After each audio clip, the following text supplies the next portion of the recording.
تعالوا احكي لكم على وصفة دجاج سريعة وطيبة بنفس الوقت. حنجيب صدور دجاج، نحط عليهم شوية عصير ليمون، ملح، فلفل، بابريكا، بودرة ثوم وبودرة بصل، وكمان أوريغانو، وحنحط شوية زيت زيتون، وحنخلطهم كلياتهم سوا لحتى تتوزع البهارات على كل الدجاج.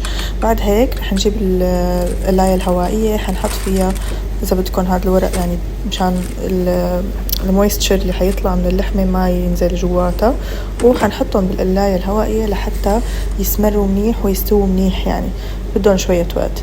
بعدين بطنجرة رح نحط مكعب من الزبدة، وحنحط نفس الكميات من صوص الباربيكيو وصوص الكاتشب والعسل، يعني انتو قدروا قد ايه بدكم تحطوا للدجاج، بس حطوا نفس الكميات. بعد هيك هنحطهم على النار لحتى تذوب الزبدة ولحتى يختلطوا كلياتهم سوا.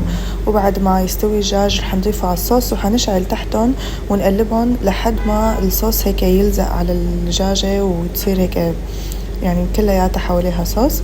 وبعد هيك فيكم تقدموه مع شو ما بدكم. انا قدمتها مع خضار سوتيه وفرايز وبس. والله حبيت ورجيكم هون كيف المويستشر لساتها جوا الدجاج.